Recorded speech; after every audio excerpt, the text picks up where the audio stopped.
What is the photography of buildings called? Hi, welcome to my YouTube channel. I'm Rick McAvoy. I photograph buildings, and in this, well, let's be honest with you, rather strangely titled blog post, I just wanted to cover photography of buildings because there's a number of different terminologies in use which all have their own different meanings, but I just wanted to clear this one up because I do get asked the odd question about this. But first of all, who am I? Well, I'm Rick McAvoy. I'm an architectural photographer based in the UK. I photograph buildings. I specialise in architectural photography, construction photography and real estate photography.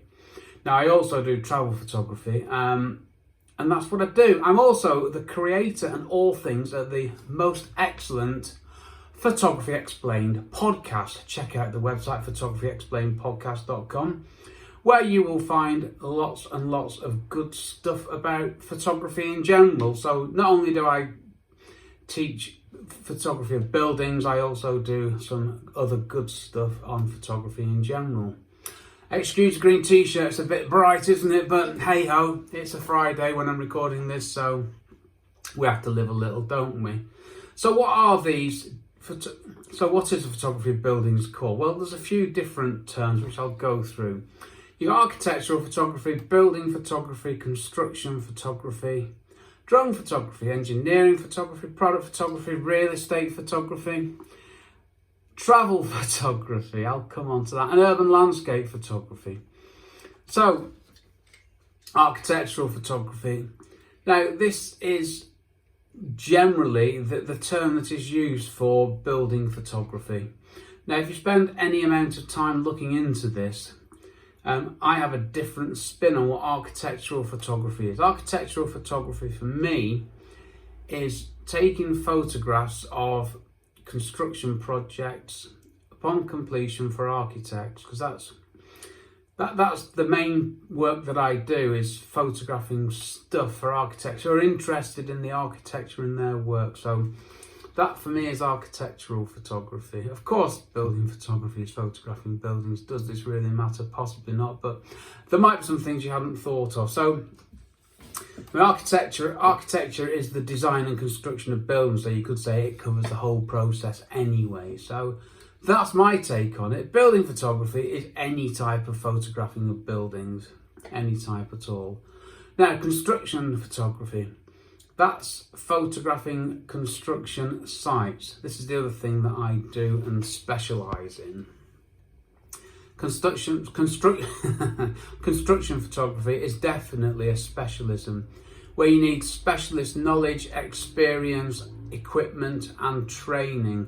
It's not something I would recommend that people just get straight into. You need to be familiar and comfortable with construction sites because they can be quite intimidating sites. There's a lot going on, fast moving. You can't hang around. You can't muck around spending half an hour setting up lights for a shoot on a construction site because what you're photographing, it might have gone by then.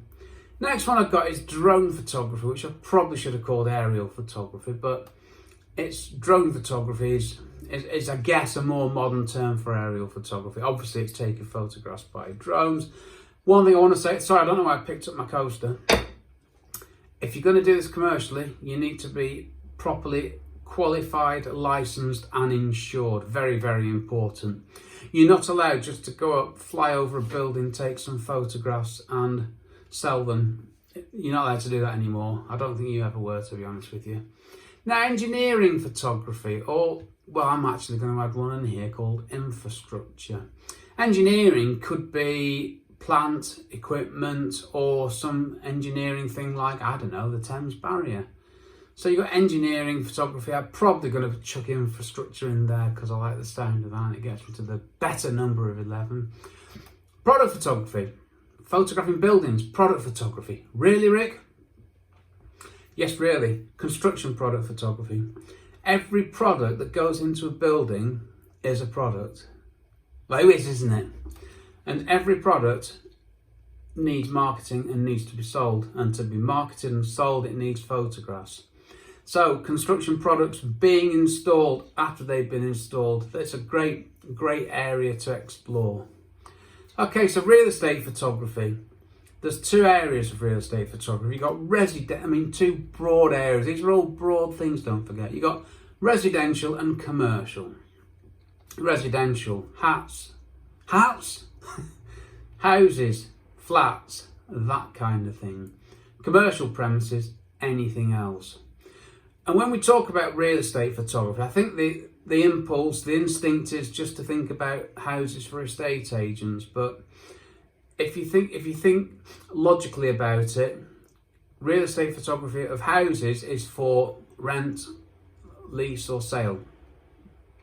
Now, add that to commercial premises, you've got a massive other area. So real estate photography can cover commercial premises, and it's a massive and possibly undervalued genre. Okay, travel photography. Yes, I photograph buildings in nice places. It's not architectural photography. It doesn't really sit there. And it's when I start thinking about things like this that I need to differentiate between different bits. Architectural photography is a blanket for all photographing of buildings. It doesn't work for me. I prefer building photography, photographing of buildings, and make architectural photography a strict discipline within building photography. I never said I was normal, that's just my take on things, but bear in mind that I do this. Number 10, which will soon be 11 now I've added infrastructure. Infrastructure, major projects, major works, railways, motorways, that kind of thing.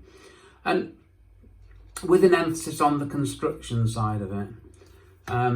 And then last one, I've just dropped my remote control, so when I stop this video, I will have to do the awkward thing of pressing the button on my phone. Urban landscape photography, photographing the existing urban landscape. It sort of is what it is, isn't it? Another area. So those are so in this post I've answered the question, what is the photography of buildings called? Which is a popular Google search, and now I've got to the end of it, I'm questioning it, so I hope you're still with me, and I would like to say thank you for watching. Please check out my website, rickmcavoyphotography.com. Check out my podcast, photographyexplainedpodcast.com, and I will hopefully see you on the next video. Cheers from me, Rick.